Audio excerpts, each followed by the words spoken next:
Hey, this is Vinny O'Brien. I'm here with Gireesh Sahukar, VP of Digital at Dawn Foods, and I'm so thrilled to be speaking with you today, Gireesh. Thanks for taking time out. Thanks. Happy to be here. So, Gireesh, look, there are loads of things we want to talk about today, but maybe could you give us a 30-second overview of your role, what you do in Dawn Foods, and some of the challenges that you're currently facing? Yeah, at Dawn Foods, I oversee all of our customer-facing digital initiatives. That includes e-commerce, corporate brand messaging through our digital properties, and some other internal tools and platforms that power those digital experiences. In terms of what CPGs are facing in grocery in particular, it's interesting. What we're seeing today is consumers are still feeling the high prices, the affordability, inflation, cost of living, whatever you call it in the continents that we're in. It is still a big challenge for consumers and CPG companies. You've seen shrinkflation, you've seen prices going back and forth. Some commodity prices are still very high. Some others have dropped to pre-2022 levels. So there is still a lot of angst amongst consumers right now. And what a lot of companies are doing, and you've seen this fairly recently in the news, Target has cut prices on 1,500 items. Walmart has announced a similar type of reaction. There are other retailers and CPG companies following suit and bringing down prices from the previous levels, essentially making affordability their number one priority this year and moving forward. You can see a lot of that in the data. You can see that in anecdotes, and they're starting to converge, which is good news if you're a consumer. So that's one thing I want to pick up on. I'm going to give you a two-part prong question if I can, because you are involved in probably the most dynamic category we have today in commerce in general. So first part of this question, what do you see as the biggest trends in grocery today, especially for CPGs? And then the second part of that question is, how do you as a leader in that field differentiate between something that's a trend and something that's a fad? It's a great question, Vinny. In terms of trends, I can tell you what we do here at Dawn. We run a multi-year study on trends. We develop insights over a pretty long time frame, about 3 years, and we publish our trends once every 3 years. You can get those insights and trends for free on our website, dawnfoods.com. And that is going to weed out a lot of the fads because we're not looking at it over a short period of time. 3 years is a pretty long time, and we publish it once every 3 years. You can pick up our 2022 version of this. Our study is underway right now. We will publish next September 2025 a refresh of that from about 2 years ago. A lot of the trends that we saw back in our 2022 reporting are still relevant. QR codes were a big adoption that we saw in that, and we said this trend is going to stay. It's not a fad. It's going to continue to be a thing, and you've seen that continuation of adoption of QR codes, for example. We've seen adoption of some flavors and celebratory moments come back post-COVID, and those are going to remain. We've seen more recently consumers trading down from cakes to smaller pack sizes, to cupcakes, from donuts to mini donuts, and from buying a dozen to buying a pack of 6 or a pack of 3. So consumers are going down, downsizing effectively because they're stung by the inflation and price increases that have happened since then. Yeah, it's an incredible way to be able to view trends over time. I think it's probably something that you have over kind of a lot of competitors that's kind of unique. Are there things that come back as stubborn roadblocks to you over and over again, or are you able to use the data that you have to overcome them easier than some competitors? Yeah, one stubborn roadblock that remains for most of us in the food service space is availability of inventory and raw materials. This is, as a agriculture based business, you're always dealing with what happens with weather patterns and different crops yielding or not yielding the kind of crops that you want and harvest that you want. So that is a ongoing issue. Some of the international conflicts are adding to the pressures in some commodities. Wheat markets have especially been challenged Sure. in the commodity sector since 2022, and those kind of pressures are ongoing. Those kind of roadblocks are going to remain. We're also seeing some other challenges. There are technologies that are maturing or hitting the retirement curve in some spaces, especially in e-commerce. You've seen a pretty significant shift away from monolithic technologies to the Mach-enabled technologies or best-of-breed options. Um, the adoption there has been fairly rapid in the last 24 months or so. You've seen a lot of adoption of Mach technologies. And the challenge, the roadblock there is so many skilled technologists out there that understand how to deliver business value with those new emerging best of breed technologies. And that's something that when I think about challenges for you specifically, and someone who is a technologist and mock believer at heart, I find that really interesting because the lack of talent, and I use that very broadly, but you've kind of referenced it as well. Is that something that holds you back from working quicker, or do you think it's just a sign of the times for everybody? I think it's a sign of times for almost everybody, unless you have deep pockets and can compete with the best of them.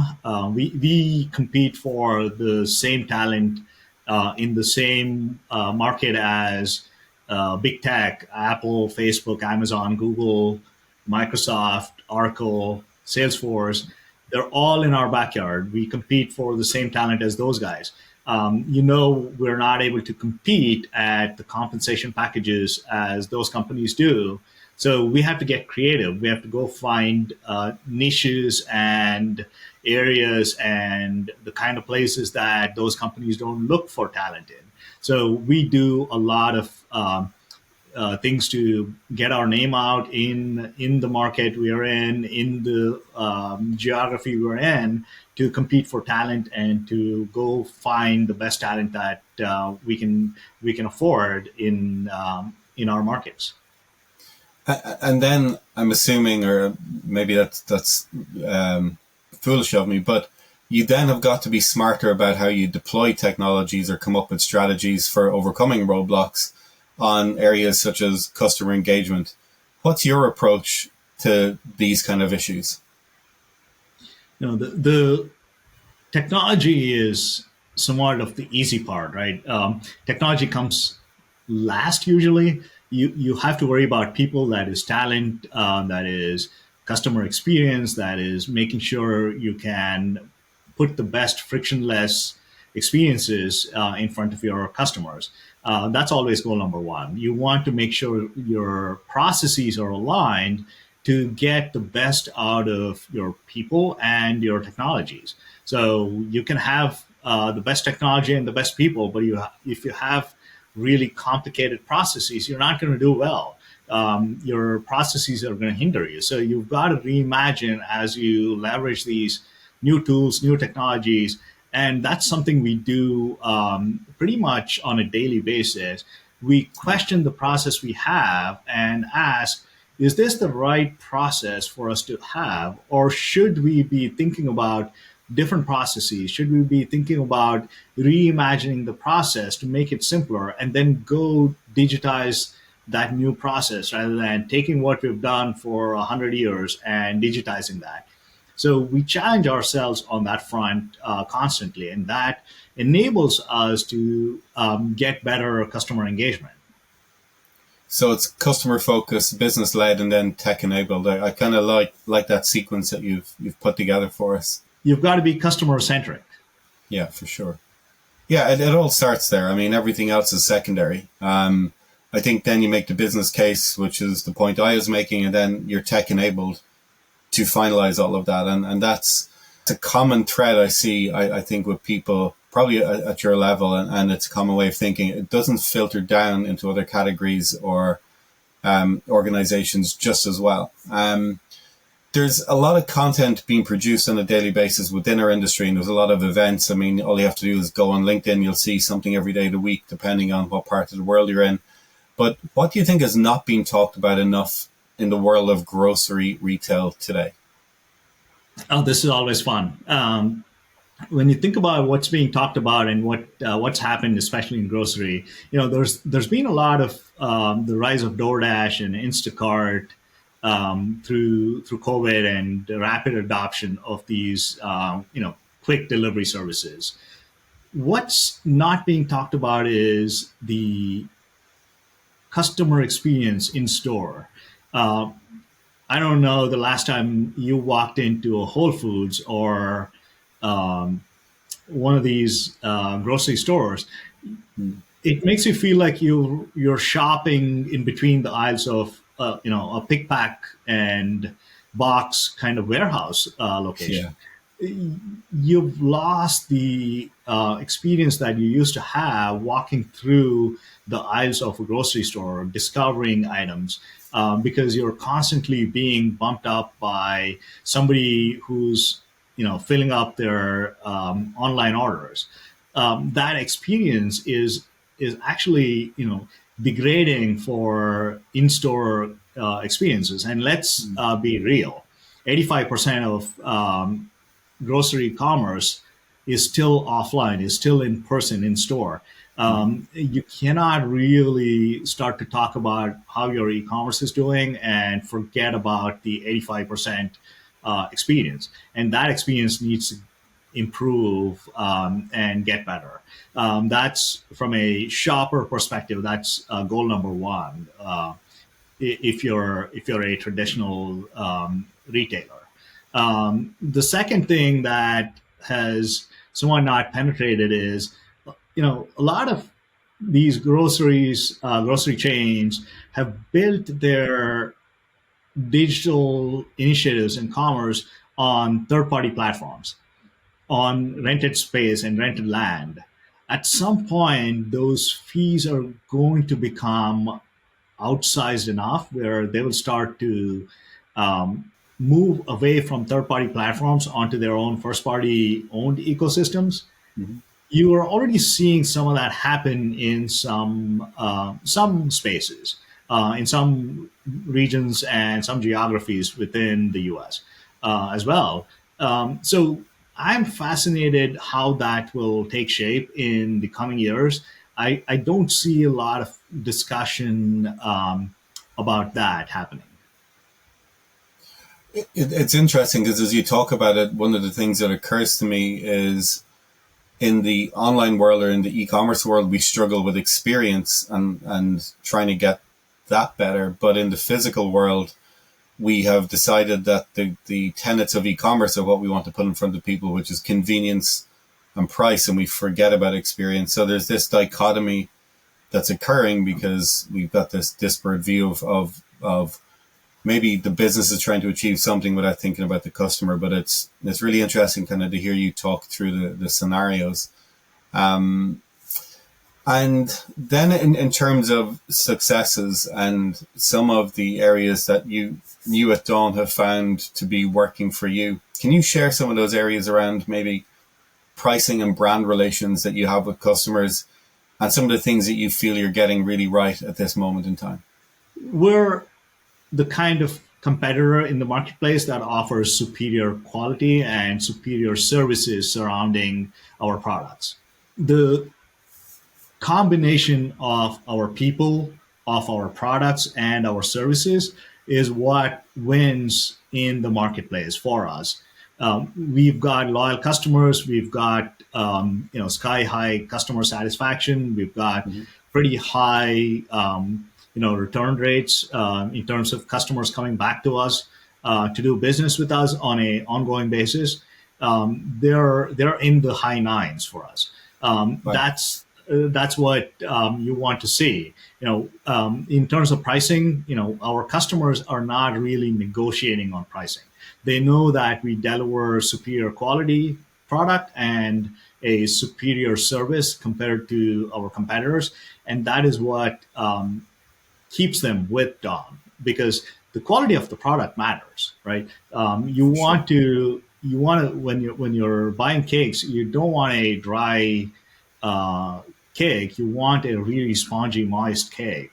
You Mm. want donuts that are delicious to eat. You want flavors that pop in your mouth the moment you put them in. So that is what keeps. That's what brings customers to us. That's what keeps our customers with us for the long haul. You've made me hungry, and it's the time of the evening in Ireland where I feel I can justify having a donut. Look, before we wrap up, I know you're an avid sports fan. I'm going to ask you some questions that are not on the list. So, what I need you to do is think rapid fire. I'm going to ask you in each of the following sports who you think is going to win for the season ahead. And I need you to give me the first answer that comes to your head. Now, I know you think about this a lot. So, I'm going to start off. First up, we got Wimbledon, men's and women's. Uh, the men's is wide open. Given that Nadal and Federer are out, I probably think it's time for Carlos to win one. Nice. Okay, Carlos is in. We're going to go baseball. Sorry, you asked men's and women's. On the No, it's women's okay. side, um, I'll pick my favorite, Ariana Sabalenka. This is in the history books now, Gireesh. This is there. So when you get it wrong, we're going to look back on this and laugh someday. Well, We're going to go NBA for 2024-25. I'm not wearing green, but it might be Celtics this year. Okay, you've been day drinking. And banner number 18 at the Garden. We definitely day drinking. Okay, so we also then we're going to go football. Who are you going to call next year? Uh, Wait, which tournament? American football. I know you're being kind to me now by saying football and including Premier All League right. football. But let's go American football. Keep it local. Uh, you, this is tough. This is tough. I don't know. You This will can come back pick. on Slack. Don't worry. I'll put this on I Slack, know and people will this know what this you one will say. be tough. It's very hard to pick against Pat Mahomes and the Chiefs.